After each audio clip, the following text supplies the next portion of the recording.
Okay, we're good. All right. So at first we'll face the cell phone, All right. and then we can just talk normally. Yeah. All right. Well, here we go. Hi there. My name is Hong. I'm the general manager here at Sugarbush Golf Club. I got Kevin Lewis here. He's our golf instructor here at Sugarbush. And he and I just going to talk a few things about what he likes to teach, what he sees in the golf swing, and hopefully he can, through this, he can actually help me with my own golf game as well. And hopefully we share a few tips, and then that will help you guys. All right. I'm old and tight, so I'm gonna tee everything up. I know better than that with you. I seen you. I gotta take this little puppy off.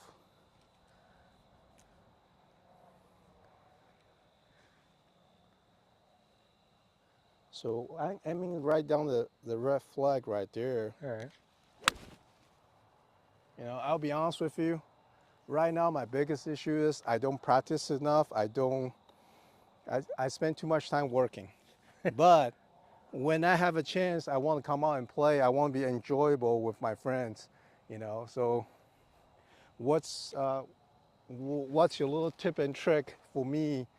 So when I come out here, I can still enjoy my round. You're just keeping the swing simple. You got a good short, compact swing to you.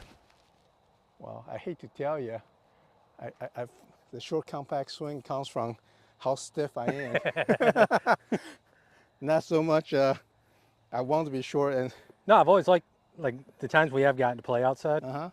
You have a very repeatable, compact swing. There's not a lot of moving parts. Oh, thank you. Everything's consistent. Well, I do have a question for you though. yeah, I was curious. yeah. When you were playing more, what would you say what was your normal miss?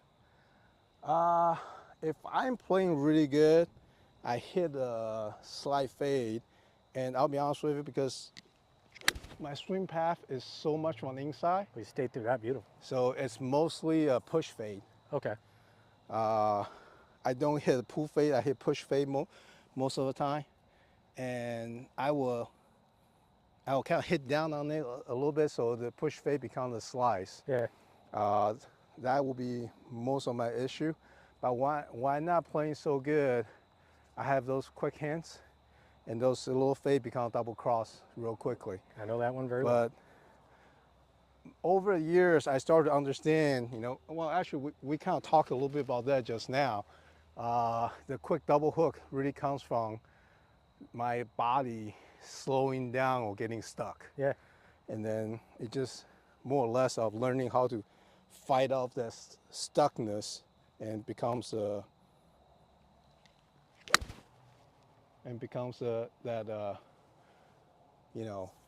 double.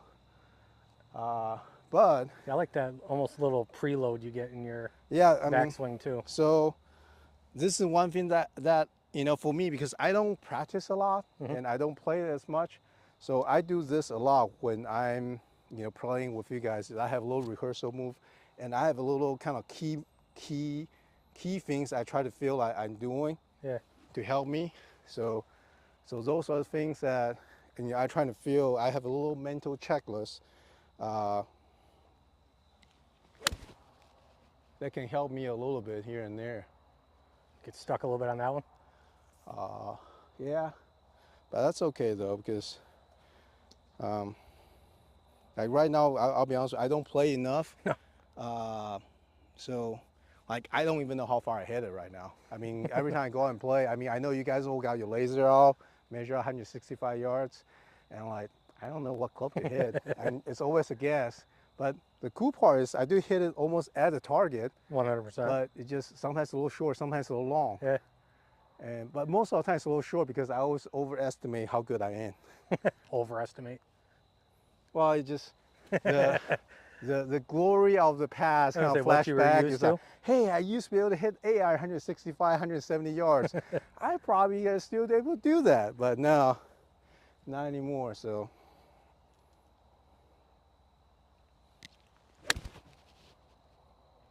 But that's basically what I work on. They look good. You know, I just have this little practice move to help me. And so for me, I'll be honest with you, for the last probably 10 years or so, my biggest thing is basically what you and I discussed just now, is coming down here and getting that kind of like getting ready to squat move. Yeah. And then getting hinge back, and then getting it, and then it feels like get my core brace, and before I start swinging down, you know. I say when I am close to feeling that, Uh-huh. it actually feels really good through the swing. Yeah. More effortless, actually. Mm-hmm. So that's the thing I work on a lot. But my tendency is I swing really far inside out. Yeah. So I don't have much of a divot. So another thing I threw around lately is when I'm here, you know, getting that, I want to feel a little bit of left shoulder retraction. Mm-hmm. So that helped me to kind of take that insideness out just a little bit. So those are the things that I'm working on right now, because I don't practice enough, so I just keep rehearsing those swing thoughts, and then that's pretty much it. See, the contact's consistent. I won't say that, but thank you. How about looks? I'm sure it looks good. I mean, that's one thing I'm good at, is making my swing look good. But how effective it is out there, you know, I'll be honest with you, not as good as what it used to be. But, well, you know, I'm sure people look at me, they're like, oh, hey, he used to be a player. Or even they'll think that I'm a player still, you know. Well, how many times have you actually hit the course this year? Well, last time we played 4 holes, that was my 4th. Ooh, I got a little That's behind my that tour. one. Oh, I'm pretty happy. So Yeah, so I think out of all it, we've got to play. against Matt and We did that one. once, and I played 3.5 holes with you guys the other day. So we've And got I to play played about, 9 holes with my son and my daughter. Uh-huh. And then I play 18 holes early in the season with and that's it. That's all the golf I play. So we're getting close to playing a full 18 together. Yeah. Well, hey, Matt and what's his brother's name? Danny. Danny. Yeah, Danny and Matt, they emailed me about a rematch. We got to do that. Oh, I know. I think that'll be so much fun. I know they had a blast. See, I like that a lot for me. See, I like that you can see your hands out ahead of that ball, Uh-huh. getting through that thing. Yeah. Well, that's one thing I really work hard on. And when I teach, and I think you and John start teaching the way I teach a little bit now too, Yep. Is that I really stress on teaching a good chipping move. The reason for that is the good chip shot, you know, you do it and with your hands leading through impact. Mm-hmm. Obviously, because it's such a short swing, it's easy to do. You don't have to worry about your body moving much at all, but you can learn how the hands move through impact very easily doing chipping. Yeah. But what happened is, though, once your hands learn how to do that, then you can actually replicate it, you know, when you're doing full shots. Yeah. But it's just one thing when you're trying to learn full shots is, here, I'll hit like more like half. And then what happened is, though, people don't realize, am I working on my hands or am I working my body rotation going through impact? More your body then, huh? Because a lot of time, for most people who are just starting to play, they got to work on both. Yeah. But so for me, I like to teach people how to chip correctly first. And once they learn to do that, then I can focus on, okay, you may not be able to do this little chip, you know, hand movement through impact, Yeah. the proper hand release through impact right away. But you know what it is because through chipping, you are doing that already. Now, because if you can't do it, it's really because somewhere along your body, you're stuck. Yeah. So you might be getting stuck because of early extension. You might be getting stuck because of, you know, some hip or knee movement is kind of goofy. I said that's what I was doing lessons. That's what I've been seeing more Okay. than anything is them getting Yeah. stiff with their knee. Any Yeah. of that. To where- So for some reason, you might have a stiff knee movement or hip movement cause you to have a, or some people try to so aggressively move left through impact, Yep. and that will cause you to get stuck as well. Yeah. Or some people will be swinging off their back foot, and that is stuck as well. So all that stuff is really getting yourself to stuck. Yeah. But the thing is, it's a combination of how we release our hands through impact, and plus how we move our body through. So that's why I like to teach, chipping or little half swing shots, and just really focus on hitting it correctly through it. So, because that way, if you're hitting the little small half swing 3/4 shots, it's so much easier to focus on your hands. Once you can do that, then okay, then I gotta teach myself how to do my body correctly through impact. Yeah. It's one of my favorite things to actually have people do, especially beginners, is literally just working 9 to 3. Oh yeah. And then the thing is, so when you work 9 to 3, it's so easy to see if you are, swinging through with your hands leading the club head, Yeah. or that you are slowing down. It's so easy that if I'm doing this correctly and then you feel like this, or you did this. Yeah. It's so easy. I mean, I'm gonna hit another kind of like 9 to 3 half shot. Yeah. Maybe slightly longer, but it's so easy to see your hands being so passive through impact. Yes. But that has nothing to do with how your body moves, though. No. Because once you get in full swing, all this start happening, and then if you're stuck, you'll still end up doing this. Correct.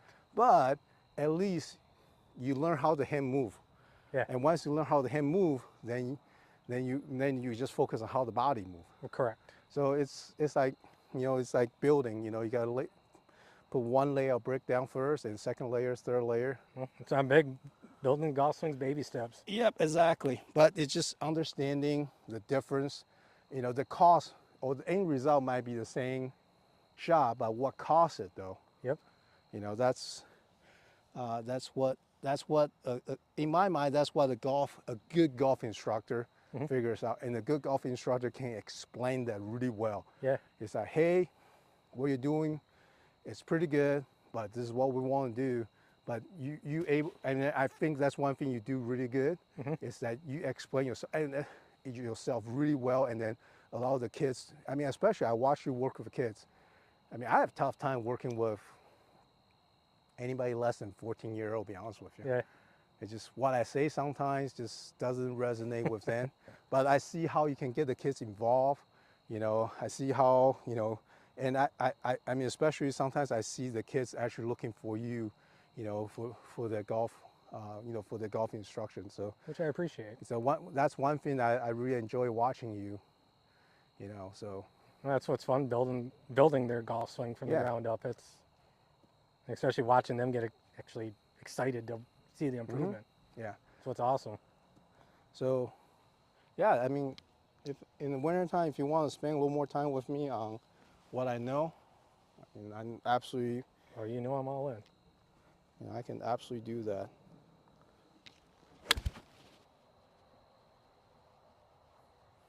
Take that all day. That's probably a big 9 iron for me. Take that all day. Oh yeah. Pushing about $150 there. I have no idea. That's my guesstimation. If I can hit my 9 iron 150, I'll be so happy. I haven't hit my distances for a long time, but I haven't practiced enough, played enough to say, I used to be able to hit 8 iron about 165, 170, but I don't fancy that number.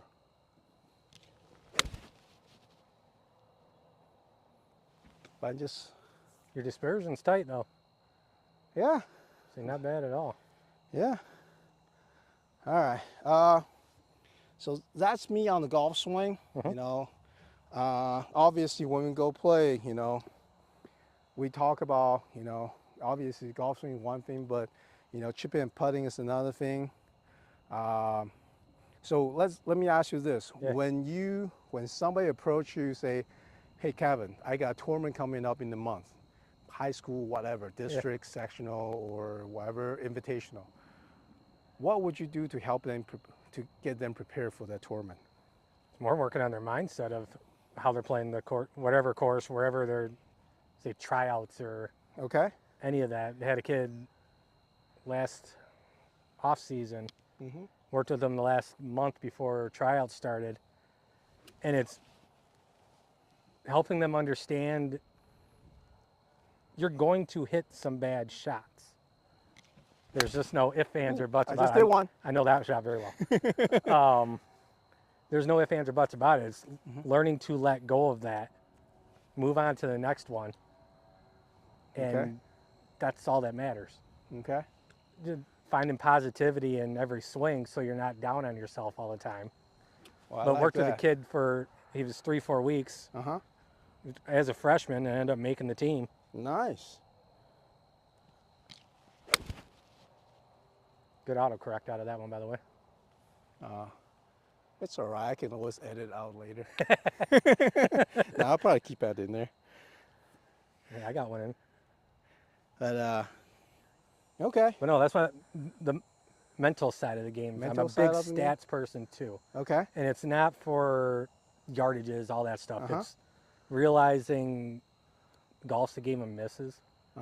Like one of my favorite ones, Tiger Woods, from 125 yards, actually misses the green 20% of the time. Not proximity-wise, misses the green. Yeah. So why are we, I mean, we want to, we expect to, but reality is we're not going to hit it every time. Okay. I like that. When kids come to you like that, have tryout or tournament coming up, some big important event, do you try to work more with the swing, work more with the short game, or just gonna stick with a mindset? Kind of inside out. I mean, I'm mindset while I'm teaching. Okay. But 150 and in is the most important part of the game. Okay. I mean, you got to be in play off the tee. Don't get me wrong. But your scoring is 150 and in. So if you can get good with that, 7, 8, 9, whatever, you hit 150. And inside of that, then that's how you make up your strokes. Okay. So that's why I work a lot of wedges, work a lot of short mid irons. And obviously we're going to get some driver work, but there is such a thing as too much. Okay. But no, I'm big on the 150 and in. Okay, so for you it's 150 and in. So Yeah. for me is however far you hit your pitching wedge. Yeah. And in. I like that too. So that will be that's I don't go out as far as 150. Yeah. Because right now for me 150 might be a 7-iron now.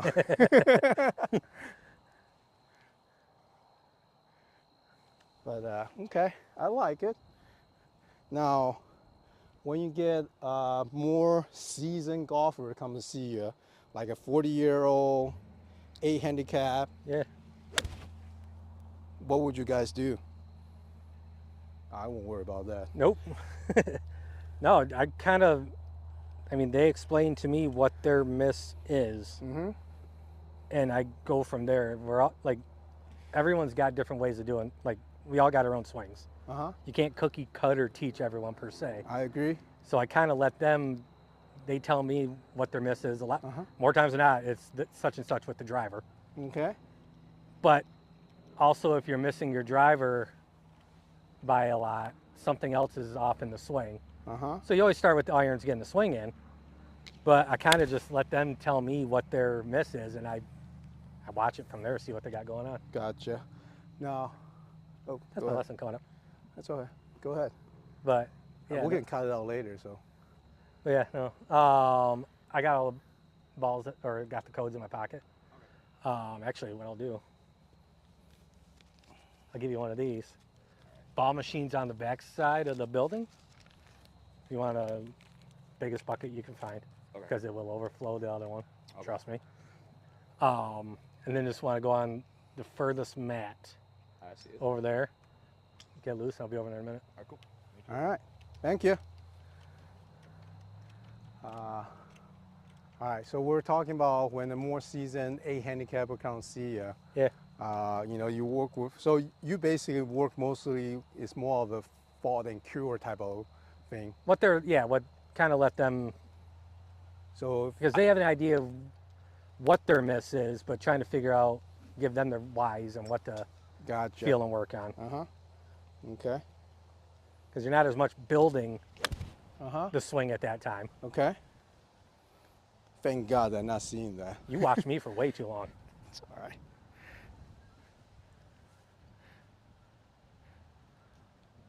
No, but the funny thing is I feel like my body is actually moving through really good right now. But that's all right. See, and that's where I was running into a problem. Things felt, I knew I could feel something was off, but it didn't feel too bad. That's what was hard. Well, I'll be honest with you, when things don't feel too bad, it's probably more a timing issue because you're trying something new and you start it throws your timing off. Yeah. Don't fix it and just keep your head down and hit a couple more. I mean, I'm dead serious.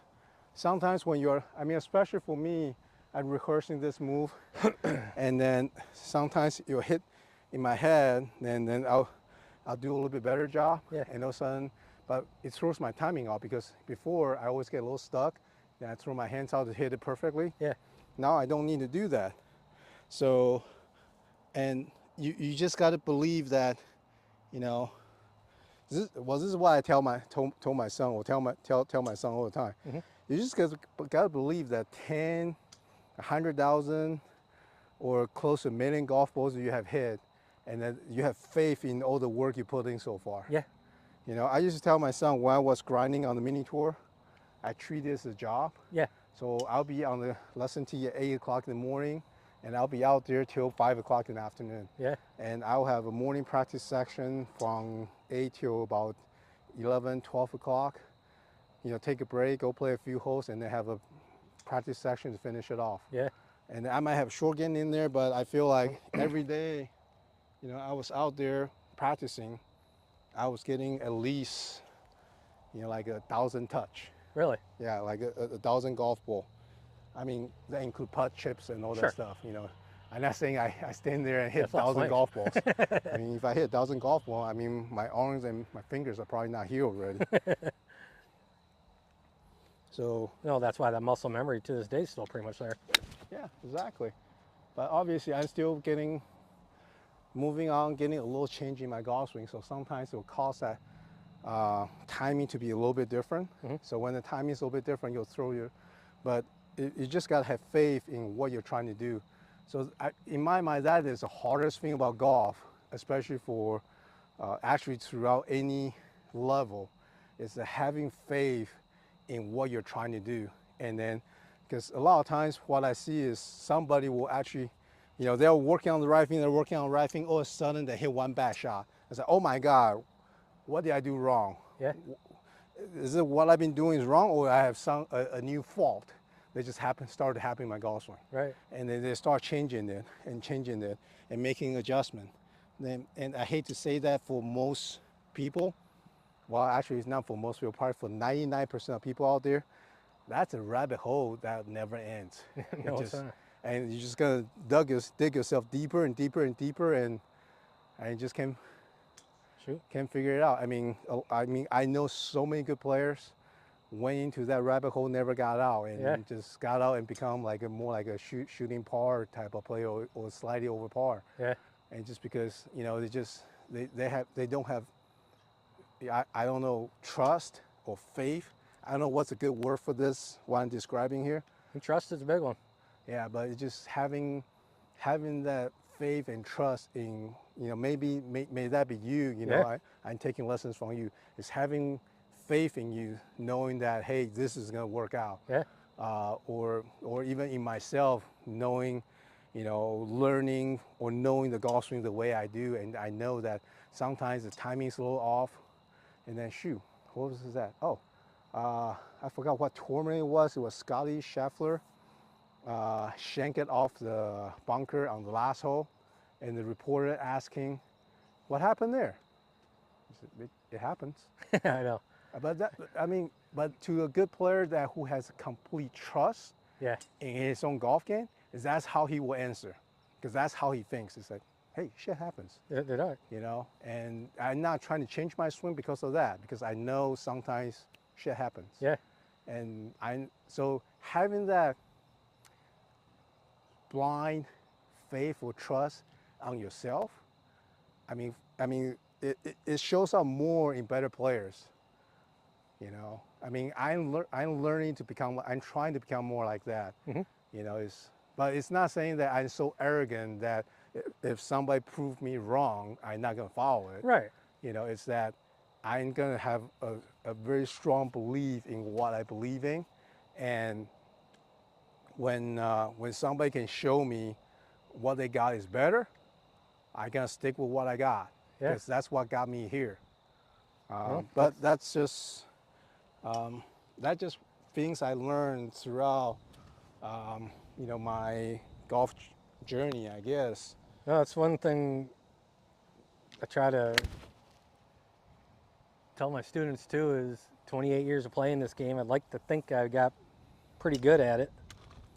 Yeah. All these struggles that you see them going through, they're going through. You know, you been there? Yeah, I mean, that was one of the things that, caused me to wanted to go play or to try to grind on the mini tour. Well, one is because I actually won a couple little tiny events in Ohio, and that's like early 2000, something like that. You know, I thought it was a little shit back then. And then I just thought, hey, but one other thing that caused me wanting to go play is every golf course clubhouse, you got somebody drinking in the bar, saying how good they used to be, how good they were competing with.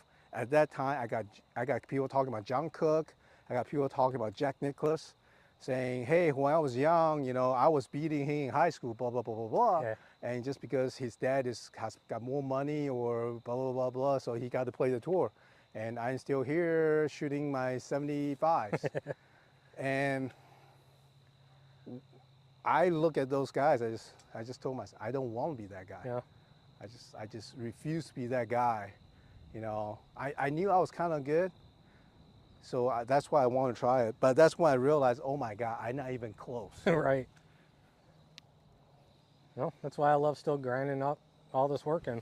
And that's also one of the main reasons why, I'll play for fun. I love to show my kid how to hit a golf ball, how to do something. Yeah. But I know that, where I used to be at, as good as I used to be, and where are those guys at, it's they're on a different level. Yes, but me got kind of close to them, so I start to understand what they think, how they think, how they work through the golf course, how their mind works through the golf course. I play with this guy, his name is Len Komar. I still remember to this day, we're in Gateway tournament, I want to say, and I think we both parted the first hole.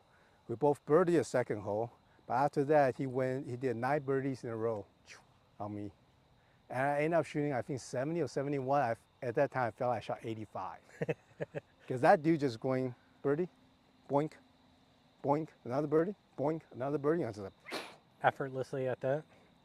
Actually, one of the things is, though, that's what caught me by surprise is he does not hit it further than I do off the tee. Yeah. His iron is not closest to pin. His putting, I look at it, I didn't think that's good. Yeah. But he made 9 birdies. I mean, I don't know what the shit I was talking about, but it just, if I just looking at every part of his game separately, I don't think he beat me in every part of the game. Right. But put it together. And he did. I mean, the best at the time, I can put 3 birdies in a row, and the 4th birdie, my hands will be going like this. Yes. Oh my God, this is the 4th birdie. And then he just dunked 9 birdies in a row in front of me in a tournament. Yeah. Not a casual round of golf, right. In a tournament. So, that's one of those things I realized. And he's struggling. It's not like he's on the Gateway. It's not like he's, at that time was, it's not, at that time's Corn Ferry Tour. They changed names so much. Yes, they have. But at that time's Corn Ferry Tour, it's not even, he had conditional exempt status on that. He get kicked off of there all the time. They had no place to play. They come play the Gateway Tour. They had that kind of game. But, but the thing is, I mean, that's just one of those things. I was like, oh my God, how? Why? But I got to see some of the guys, and then I also play against and pick the guy named Brian Wilson. He was bouncing between PGA Tour, at that time, Corn Ferry Tour and Gateway Tour. So I got to play with him a little bit and pick his brain a little bit, and that's how I know some of the stuff I know. Yeah. You know, and some of it is through observation or watching them what they do. You know, yeah, and you're right. A lot of it is mindset. Yeah. You know, it's how you look at the golf hole, how you prepare yourself to hit a shot, and how easily you can let something go, and how easily that you don't keep, you know, faulting yourself for something. Mm-hmm. So, unfortunately, this podcast is not turning out to be about you, though. I'm enjoying talking. Oh, me too, but... We did say we were going to shoot the shit on it. And Well, I know, but... I know what you said. That's okay.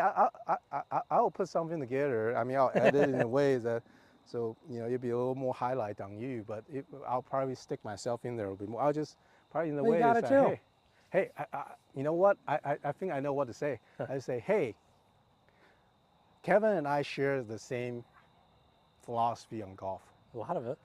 You know, so, you know, Hung charges $120 an hour. He might be a better choice. Oh, I'll figure out how to phrase it a little bit better. No, I love picking your brain. Yeah, absolutely. I mean,